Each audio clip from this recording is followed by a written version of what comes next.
हा मला आहेच, पण विषय एवढाच आहे की ठीक आहे, सोन्याचा चमचा घेऊन मी जन्मलो असलो, खरी गोष्ट सांगायला गेलो तर माझं काय संघर्ष आहे हा वेगळाच आहे, पण सोन्याचा चमचा घेऊन जन्मलो असलो तरी आत्ता भूमिका म्हणजे घरी सगळं नीट असताना सामान्य लोकांसाठी प्रामाणिकपणे भूमिका घेणं पण तितकंच महत्त्वाचं असतं.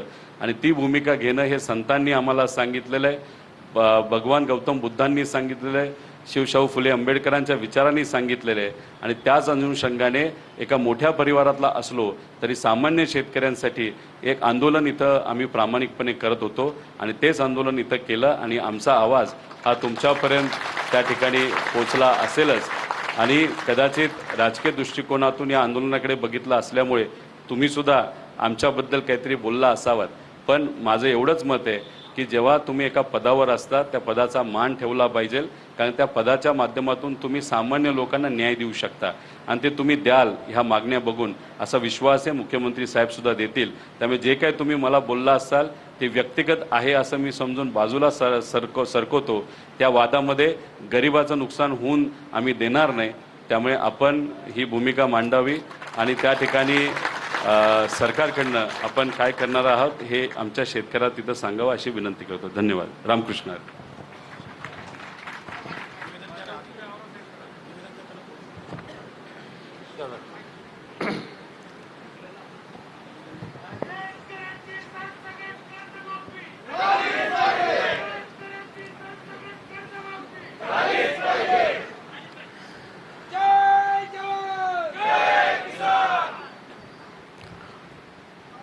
उपस्थित आमदार, माजी आमदार, सर्व पदाधिकारी, बंधू आणि भगिनींनो, माननीय आमदार रोहित पवार हे गेल्या 3 दिवसापासून या ठिकाणी अन्नत्याग करून उपोषणाला बसलेले आहेत. खरं म्हणजे मी दादांचं माझं सकाळी बोलणं झालं, मला फोन आला आणि त्यानंतर मी दादांना विचारलं की दादा तुम्हाला हा सल्ला कोणी दिला, कारण मी कापसासाठी 11 दिवस उपोषणाला बसलेलो होतो जळगावला. आपल्याला कल्पना असेल ते 10-10 हजार लोक सकाळ संध्याकाळ रात्र झोपायला सुद्धा तिथे झोपायचे लोक. त्यावेळेला तो इतका गहन प्रश्न होता की कापसाला 6,000 रुपये भाव द्या म्हणून मी उपोषण केलं. खूप गर्दी असायची. देवकरप्पा आपल्या मंत्रिमंडळामध्ये होते, जळगावचेच होते. त्यांचं घर 500 फुटावरच होतं जिथे मी उपोषणाला बसलो. ते रोज ये जा करायचे पण माझ्याकडे बघतही नव्हते. मला असं वाटलं एखाद्या दिवशी तरी येतील, माझं उपोषण सोडवतील, काहीतरी आश्वासन देतील, पण एकही दिवस ते आले नाही.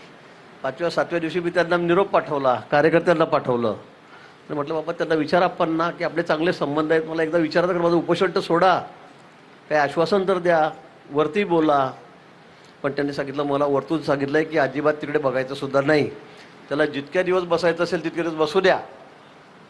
आता सांगायला मला हरकत नाही, अजितदारांचा कडक निरोप त्यांना होता की तिकडे बघायचंच नाही त्याच्याकडे, गिरीशकडे, त्याला बसू द्या तिथे काय उपोषणाला बसायचं असेल तर.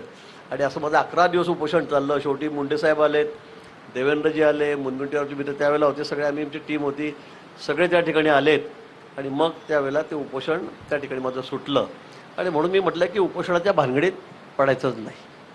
आपलं काय मार्ग असेल सदस्यशीर, आपण आमदार आहोत, आपण विधिमंडळात मांडू शकतो. कर्जमाफी झाल्यानंतर खरं म्हणजे मी दादांना म्हटलं की तुम्ही एक पत्र द्यायचं होतं मुख्यमंत्री महोदयांना लगेच 2-4 दिवसामध्ये की साहेब मला वेळ द्या, हे जरा थोडंसं मला चुकीचं वाटतं आहे, माझ्या याच्यामध्ये सूचना आहे. आपण सांगितलं असतं साहेबांनी वेळ दिला असता, म्हणजे उपोषणाची वेळ आपल्यावर आली नसती आणि यातून मार्ग लवकर निघाला असता. पण आपण तसं न करता इतर उपोषणाचा मार्ग स्वीकारला. ठीक आहे, तर आपल्याला वाटलं आपण त्या ठिकाणी बसलेला आहात, पण आता या संदर्भामध्ये काहीतरी मार्ग निघाला पाहिजे. आपल्याला माहीत आहे 17मध्ये देवेंद्रजी मुख्यमंत्री असताना आम्ही त्यावेळेला कर्जमाफी केली होती.